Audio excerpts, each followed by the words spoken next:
Debating, peaceful protesting, and voting are how we need to settle disagreements, not bullets. A man now charged with attempted assassination of President Donald Trump.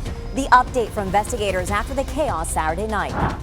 Setting new standards for social media literacy in Pennsylvania. Why some lawmakers want kids to learn more about how screen time and social media affects them. And power on 1 minute, lights out the next. Where repairs stand tonight at Shippensburg University after a days-long blackout. Cooler temperatures and more rain return to the forecast over the next couple of days. We'll show you the timing and how much you can expect in the 10-day forecast. Showing off their unusual set of skills, the odd competition in honor of the seagull. WGAL News 8 at 4 starts now. Obviously, the bullying doesn't stop at 3:05. It can continue all day and all night. A world where technology is almost inescapable. It's a push to make sure your kids are learning what's fact and what's fiction. Welcome News 8 at 4, everybody. I'm Tasmin Mahfouz. And I'm Michael Fuller. Teaching kids about social media literacy, it could become a more regular part of learning in the classroom. Yeah, 8 on your side, political reporter Tom Lehman joins us live from the state capitol on a proposal to set new standards on how kids learn about how to use social media. Tom.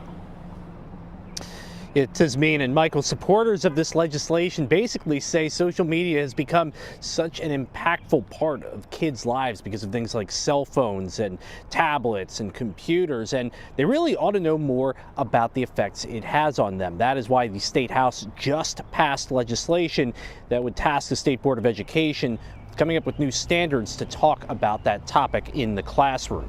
Now, this legislation would set new standards that includes how social media and mobile device use can impact students' mental, physical, and psychological well-being. The material that would be given to students in classrooms would also include potential impacts on academic growth and learning.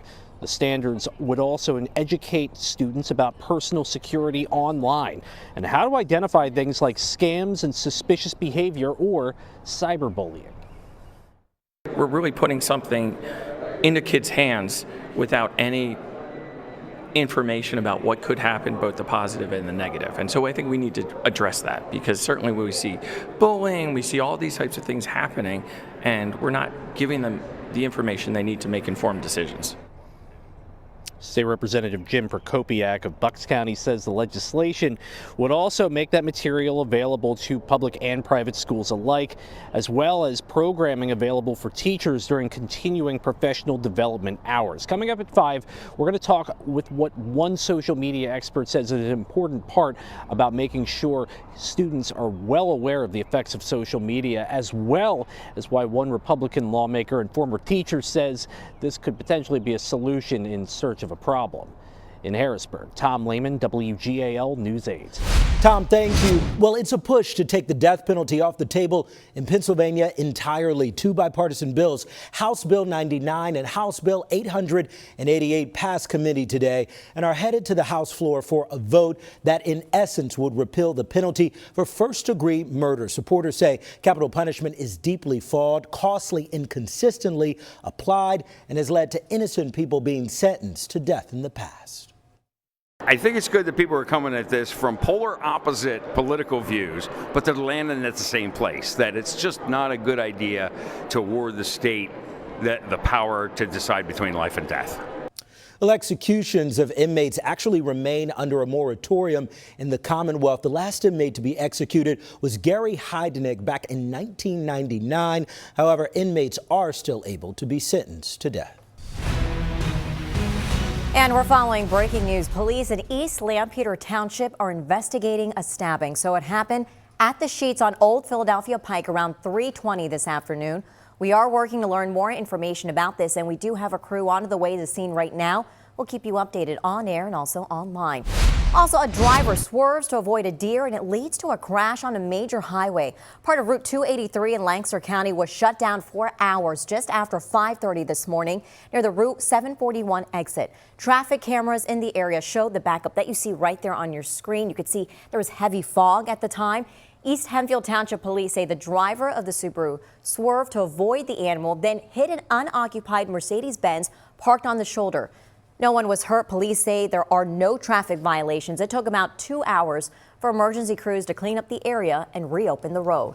Well, in Franklin County, one person had to be taken to the hospital and another was taken into custody after a fiery crash. This happened yesterday morning. Take a look at those pictures right there.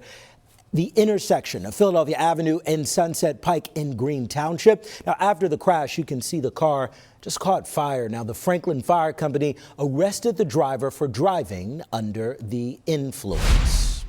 And in Dauphin County, Swatara Township police are asking anyone with information to come forward after a deadly hit and run. Just after 9 Saturday night, a vehicle hit and killed 41-year-old James Blow of Harrisburg while he was walking along Paxton Street. This was near the front of the Applebee's. If you know anything, contact Swatara Township Police. The night was hijacked by a crazed anti-Trump individual who traveled across the country to assassinate the president and as many administration officials as possible. The alleged gunman who stormed the White House Correspondents' Dinner with several weapons appeared in federal court for the first time today. Yeah, that's where our Washington correspondent Jackie DeFusco joins us live. And Jackie, what are we learning about the charges today? Yeah, Michael, there's been a brand new charge announced today in this first appearance in federal court. We're learning that the suspect is being charged with attempting to assassinate President Donald Trump, which is punishable by up to life in prison, as well as 2 other firearms charges. Now, the suspect did not enter a plea today. We are also learning that he will remain detained, at least temporarily, pending additional hearings in this case. And then after today's arraignment, we heard from authorities just this afternoon detailing a mounting body of evidence that this attack was politically motivated. Take a listen. There will be additional charges as this investigation continues to unfold. But make no mistake, this was an attempted assassination of the President of the United States, with the defendant making clear what his intent was. And that intent was to bring down as many of the high-ranking cabinet officials as he could. 31-year-old Cole Thomas Allen referred to himself as a friendly federal assassin in a message sent to family members just minutes before this attack on Saturday at the White House Correspondents' Dinner. Now, in these writings, which were reviewed by the Associated Press, Allen criticized a number of the president's policies, although he did not name him specifically. Authorities, though, also uncovering a number of anti-Trump social media posts linked to this suspect. Officials say that they believe he traveled across the country from his California home and that just one day before this event, he checked into the Washington Hilton Hotel. They also believe at this point that he acted alone. Authorities say that Allen charged towards the event with several weapons, but was quickly tackled by Secret Service as President Trump was rushed off stage unharmed in the ballroom nearby. The White House says the president was satisfied with the security response on Saturday, but that there will be a meeting this week to review security protocols. We're always looking for ways to improve security. I think if you just sit here and say everything is perfect all the time, that's not a good way to operate. And so the White House will continue to engage with DHS and with Secret Service to find ways to improve and strengthen security. And despite some criticisms of the precautions that were or were not in place on Saturday, today the acting attorney general argued that this was not a security failure. He emphasized in this press conference this afternoon that this encounter with the suspect happened a floor above the ballroom and that there were hundreds of federal agents between that attacker and the president of the United States. Michael? Yeah, and Jackie, we've learned a lot about this suspect since Saturday's attack. What else can you tell us a little bit about his background?